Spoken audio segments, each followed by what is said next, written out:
The Universal Weight Room. James Sullivan stood at the entrance of the Galactic Fitness Emporium, his duffel bag slung over one shoulder, trying not to look as overwhelmed as he felt. The massive crystal dome stretched hundreds of feet above him, housing what had to be the most diverse gym in the known universe. Strange machines hummed and pulsed with energy, while beings of all shapes and sizes engaged in exercises that defied Earth's understanding of physics. "You must be the human," rumbled a voice that seemed to come from everywhere and nowhere at once. A crystalline being materialized before him, its translucent form refracting light in dazzling patterns. "I am Director Prisma. Welcome to our establishment." James extended his hand, then quickly withdrew it, remembering the cultural sensitivity briefing he'd received. "Thank you for the opportunity. I'm looking forward to sharing Earth's fitness techniques with your clientele." A ripple of what might have been amusement passed through Prisma's crystalline form. "Ambitious. Though I should warn you, not everyone shares my interest in human physical culture." As if on cue, a thunderous crash echoed through the facility. A massive figure emerged from a training area, its 4 arms bulging with muscles that shifted like liquid metal under iridescent skin. Various aliens scrambled out of its path, some using appendages James couldn't quite comprehend. "Zwex Thor," Prisma sighed, "I see you're already making our new trainer feel welcome." The creature's head swiveled toward James, 6 eyes narrowing in what could only be described as contempt. This is the new trainer. I thought we were running a premium fitness facility, not a primitive species outreach program." James had faced plenty of skepticism during his weightlifting career, but being dismissed as an entire species was a new one. He squared his shoulders, thankful for Earth's higher gravity that had given him his sturdy build. "I'm certified in 15 different Earth disciplines and held 3 Olympic records." Zwex Thor's laugh sounded like granite being crushed. "Olympics? Is that where you primitives gather to see who can lift the heaviest rocks? How quaint." He gestured to a nearby machine that seemed to bend space itself. "Can you even comprehend how to operate quantum resistance equipment?" "I'm a quick learner," James replied, keeping his voice level. "And sometimes the simplest approaches are the most effective." "Simple. Yes, that describes your species perfectly." Zwex Thor turned to address the growing crowd of onlookers. "Look at this specimen. Single set of arms, limited joint articulation, and barely any natural armor. How does it expect to train superior life forms?" James had expected resistance, but this was rapidly becoming a diplomatic incident. He noticed several aliens recording the exchange with various biotechnological devices. Whatever happened next would likely be broadcast across multiple star systems. Perhaps, James said carefully, a demonstration would be more productive than speculation. Zwex Thor's 6 eyes blinked in rapid succession. "A demonstration? Of what?" "Your ability to succumb to basic gravitational forces. Of proper form, efficiency of movement, and the principles that allow humans to exceed their apparent physical limitations." James set down his bag and removed his jacket. "Unless you're not interested in learning something new." The alien trainer's skin rippled with patterns that probably indicated amusement. "Very well, human. Show us these principles of yours. But when you fail, and you will fail, you'll leave this facility and take your primitive methods with you." Director Prisma's crystalline form flickered with concern. "Zwex Thor, this isn't necessary." "No," James interrupted, his eyes locked with his challengers. "It is necessary. Sometimes the only way to bridge a gap is to leap across it." He turned to Prisma. "I accept any challenge Zwex Thor wishes to propose, provided it's physically possible for my species to attempt." The crowd murmured in dozens of different languages as Zwex Thor's skin shifted to a deeper hue. "Tomorrow then, human. 3 trials of my choosing, with safety parameters set to accommodate your limitations. When you fail, you'll not only leave, but you'll publicly acknowledge the superiority of proper galactic fitness methodology." And when I succeed, James countered, emphasizing that when, you'll attend one full training session using my methods, broadcast live across your social networks. The alien's laughter echoed through the dome again. Agreed. Prepare yourself, human. Tomorrow, you'll learn why some species are meant to train, and others are meant to spectate. As the crowd dispersed and Sci-Fi stalked away, Director Prisma turned to James. That was either very brave or very foolish. James watched the alien trainer's retreating form, already analyzing its movement patterns and biomechanical advantages. Sometimes they're the same thing, Director. Now, if you'll excuse me, I need to study your equipment. Tomorrow's going to be interesting. Pride before the fall. The news of the challenge spread through the galactic social networks faster than light-speed communication. By morning, the Galactic Fitness Emporium's crystal dome was surrounded by hovering media platforms and curious spectators from dozens of worlds. Inside, James spent the pre-dawn hours examining the 3 pieces of equipment Sci-Fi had chosen for their contest. The gravity manipulator, a hovering maintenance drone explained, projecting a holographic tutorial. It simulates the pull of various celestial bodies while the user performs basic resistance exercises. James ran his hand through the force field, feeling the familiar pull of Earth's gravity shift to something far heavier. And the safety protocols? Set to prevent compression beyond your species' structural limits, the drone chirped. Though Sci-Fi typically trains at forces that would liquefy your skeletal system. Comforting, James muttered, moving to the second station. The neural load simulator looked like a meditation chamber crossed with a torture device. Crystalline spikes hung from the ceiling, designed to sync with the user's nervous system and create resistance based on mental fortitude. The third station, the quantum endurance track, seemed to fold space itself into an endless loop. Quite the setup you've got here, came a melodic voice.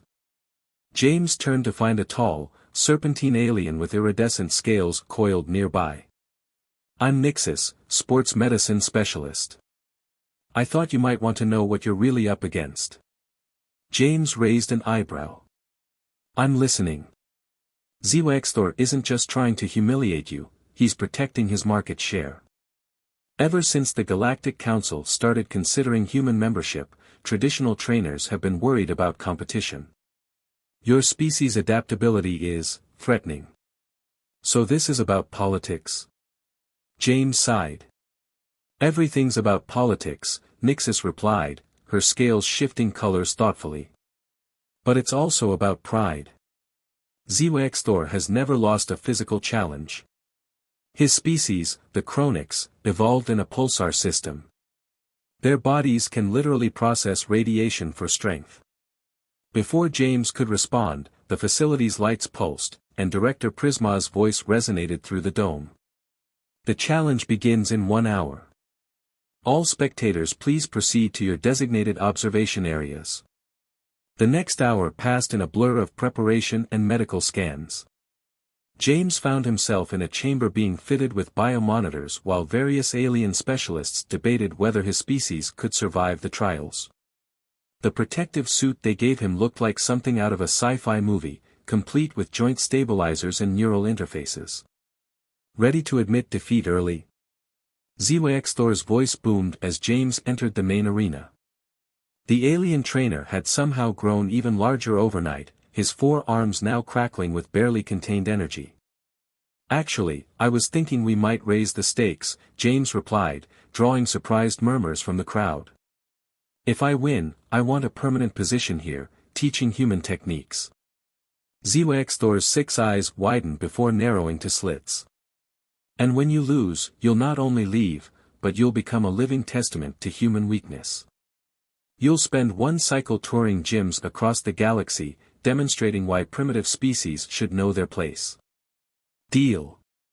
James extended his hand, then smoothly converted it to a bow when he remembered himself.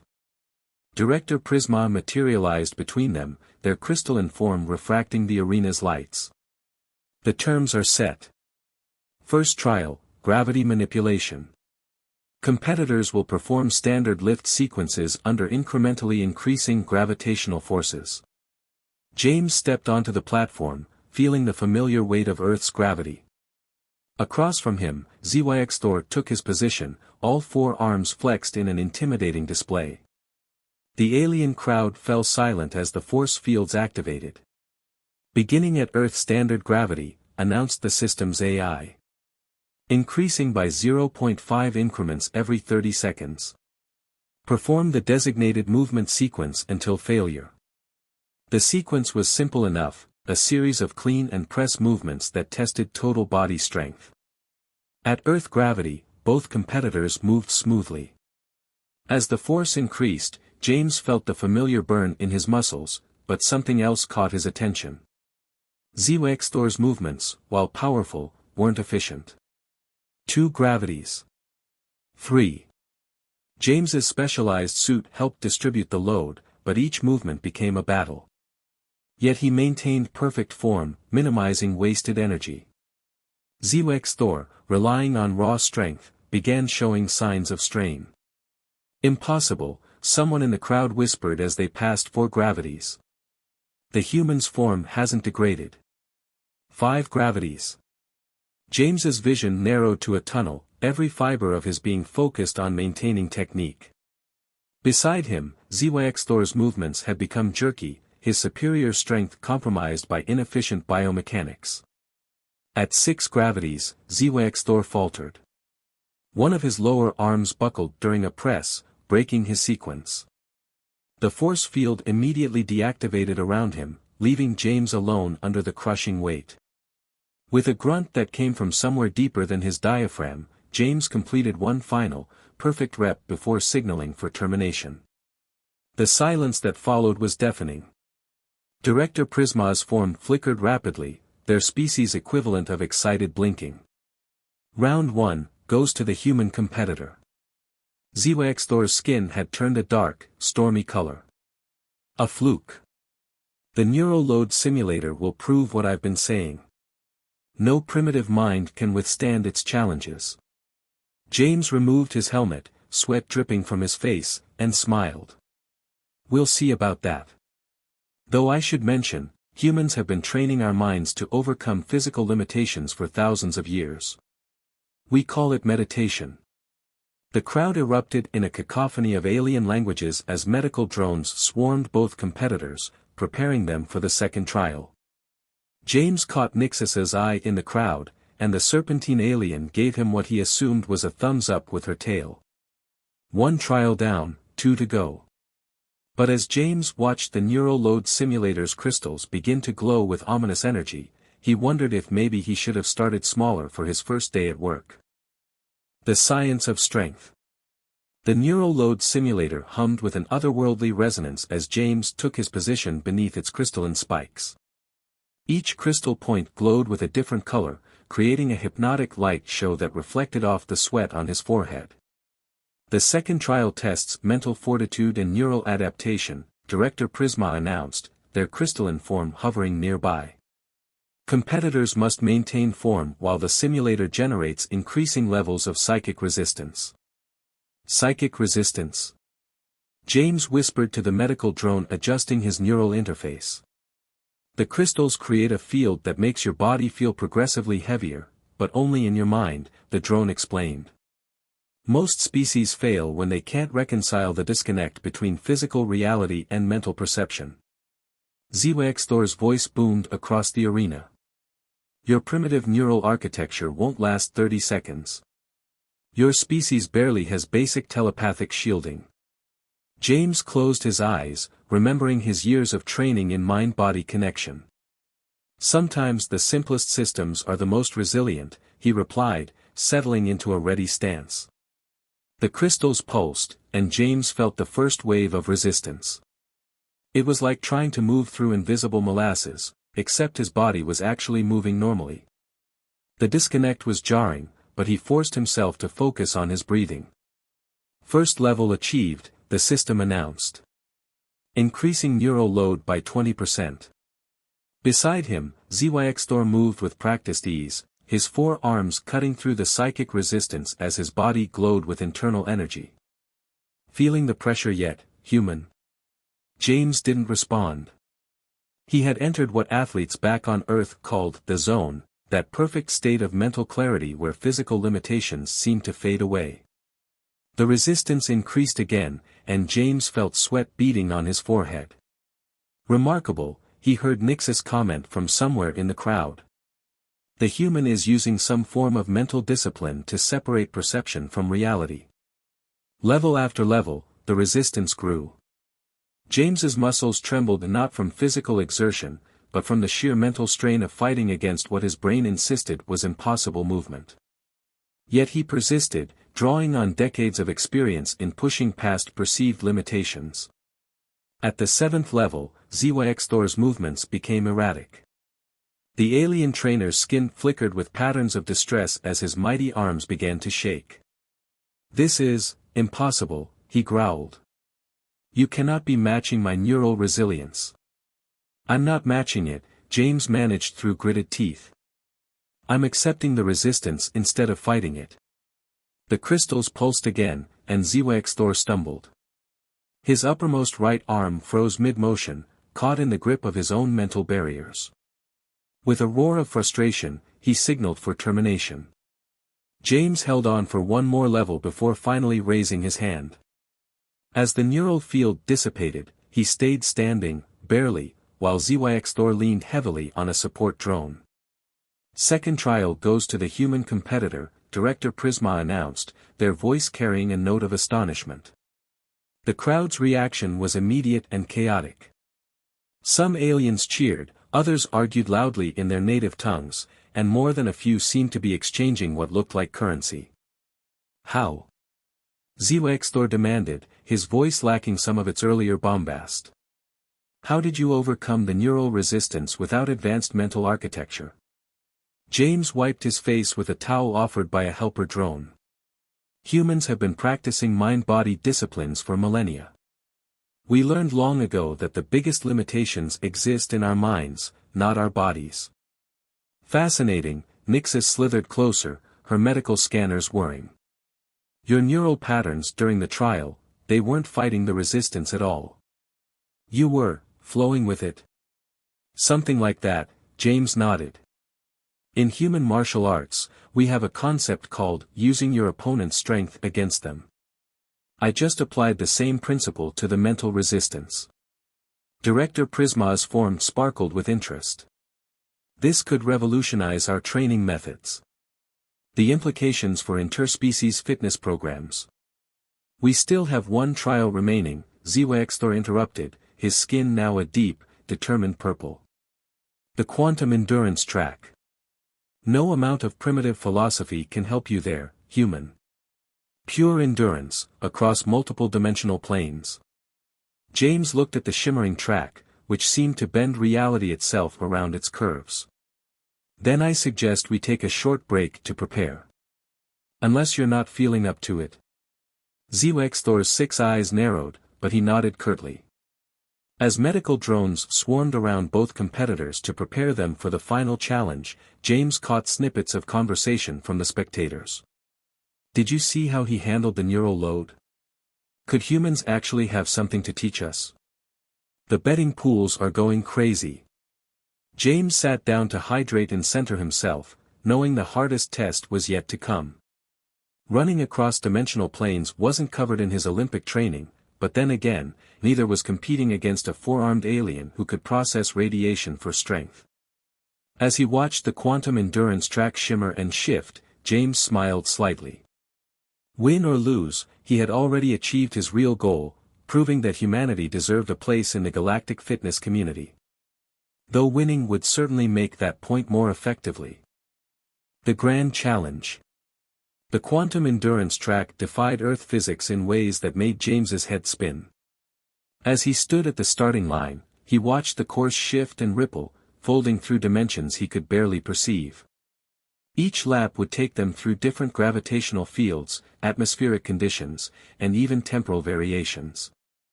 "Final trial parameters set," announced the facility's AI.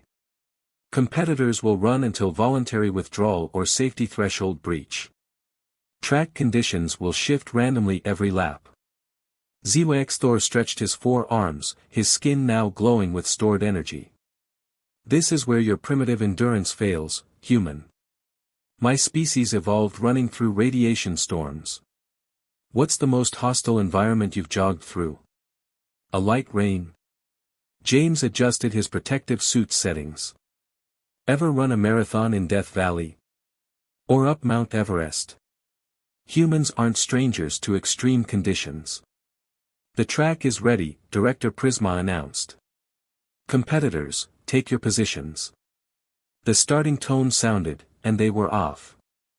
The first lap felt almost normal, aside from the strange visual distortions at the track's edges. James settled into a steady rhythm, monitoring his breathing and heart rate. Beside him, Thor moved with fluid grace, his multiple limbs working in perfect synchronization. Then they crossed the dimensional threshold into the second lap. Suddenly, gravity tripled. The air became thick and syrupy, and strange lights danced at the edge of James's vision.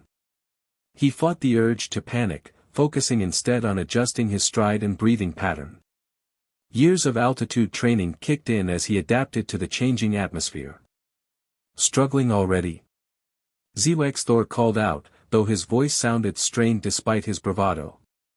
James didn't waste energy responding. Each lap brought new challenges. One had them running through what felt like liquid nitrogen, another seemed to reverse gravity entirely. The track twisted through spatial anomalies that made every step an act of faith. By the 10th lap, both competitors were showing signs of fatigue. Thor's glow had dimmed significantly, and his supposedly superior physiology was laboring under the constant environmental changes. James, meanwhile, had found an unexpected advantage: human adaptability. Remarkable, he heard Nixus commenting to other spectators. The human's vital signs are stabilizing after each transition. He's learning the patterns. It was true. While each lap brought new challenges, James noticed they fell into certain categories. High gravity, low gravity, extreme temperatures, atmospheric changes. With each round, he got better at anticipating and adapting to the shifts. The 15th lap brought them through a section where time itself seemed to stutter and jump. James saw ghost images of himself running ahead and behind, echoes of movements not yet made or already completed. Thor stumbled, his multiple arms temporarily out of sync with normal time flow. 20 laps completed, the AI announced. Both competitors exceeding predicted endurance thresholds. The crowd had grown larger as word of the competition spread. Aliens of all species pressed against the safety barriers, watching in fascination as human and chronics pushed their bodies to the limit. Then came the 25th lap. As they crossed the threshold, the track shifted into a state that seemed to combine every previous challenge. Gravity fluctuated wildly, time skipped like a scratched record, and the air itself became a kaleidoscope of hostile environments. Thor's stride finally broke. His lower right leg buckled under a particularly violent gravitational surge, and he stumbled against the track's edge. The safety fields activated immediately, pulling him from the course before he could injure himself. James pushed on, completing one more full lap before gracefully coming to a stop. His legs shook with exhaustion, and his lungs burned from processing the various alien atmospheres, but he remained standing. Final trial concludes, the AI announced. Human competitor achieves victory with 26 completed laps. The silence that followed was profound. Then, gradually, a wave of excited chatter swept through the crowd. Director Prisma's crystalline form blazed with bright colors as they floated forward. The overall challenge goes to the human competitor, they declared. 3 trials, 3 victories. James walked over to where Thor sat receiving treatment from medical drones. The alien trainer's skin had faded to a pale, exhausted blue. Good race, James offered, extending his hand. Thor looked at the hand, then up at James with all 6 eyes.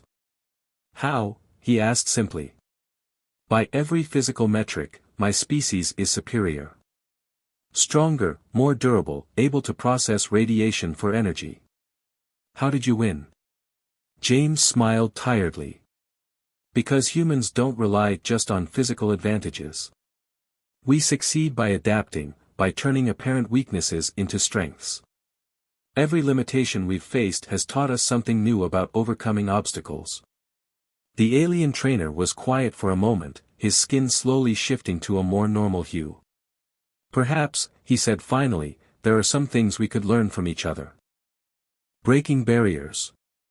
1 month after the legendary challenge, the Galactic Fitness Emporium had transformed. Where once stood segregated training areas for different species, now existed integrated zones designed to capitalize on each species' unique strengths. At the center of this revolution stood James Sullivan, teaching a packed class that included beings from across the galaxy. Focus on the movement pattern, not the weight, James instructed, watching as a diverse group of aliens performed Earth-style deadlifts. Your bodies may be different, but the principles of efficient movement are universal. Nixis slithered through the class, her medical scanners providing real-time feedback. The adaptation rates are unprecedented, she reported. Species we thought incompatible with certain exercises are showing remarkable progress. In the corner, Zywaxthor spotted a young Centaurian struggling with form. The once proud trainer moved forward, his 4 arms gently adjusting the alien's stance. Remember what James taught us, he said, his voice carrying none of its former condescension. Let your body's natural mechanics work for you, not against you. Director Prisma materialized beside James, their crystalline form pulsing with pleased energy. The Galactic Fitness Council is impressed. They're considering making Earth-style training methodology mandatory in all certified facilities. As long as it's integrated with existing techniques, James replied, watching a floating gas-based being successfully complete a modified pull-up. The goal isn't to replace other methods, but to combine them into something better. The facility's popularity had exploded since the challenge. Aliens from across the galaxy came to experience human-style training, often staying to discover how their own species' techniques could be enhanced by Earth principles. The waiting list for James's classes stretched months into the future. Did you ever imagine this outcome when you first arrived? Nixis asked during a break between sessions. James watched as a group of aliens from traditionally hostile species spotted each other on the gravity manipulator, their former prejudices forgotten in the pursuit of fitness. Honestly, I was just hoping to not get fired on my first day. The afternoon's advanced class featured something unprecedented, Zywaxthor and James teaching together. The Chronix trainer demonstrated traditional high-gravity techniques while James showed how to apply human biomechanical principles for greater efficiency. Their contrasting styles complemented each other perfectly. The key to progress isn't about who's naturally strongest, Zywaxthor explained to the class, his skin glowing with a new kind of pride. It's about understanding and respecting different approaches. He caught James's eye and added, sometimes the species you dismiss as primitive might just teach you something revolutionary. After classes ended, James found himself in Director Prisma's office, reviewing plans for the facility's expansion. The holograms showed new training areas designed specifically for cross-species collaboration. The medical data is extraordinary, Prisma said, projecting charts that sparkled in the air. Injury rates down 60%, improvement rates up across all species, and interstellar goodwill metrics at an all-time high. The Galactic Council is calling it the Sullivan Effect. James laughed. I still think that's a bit much. I just showed people that different doesn't mean inferior. Sometimes the simplest lessons are the most profound, Prisma replied. Speaking of which, your new contract arrived. They projected another hologram showing terms that made James's eyes widen.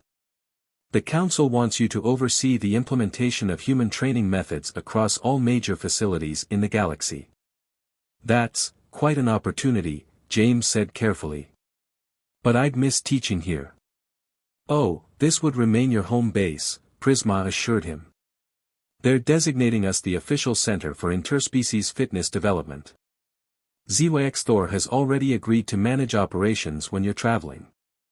Later that evening, as the facility's artificial day cycle dimmed, James stood in the empty main training area.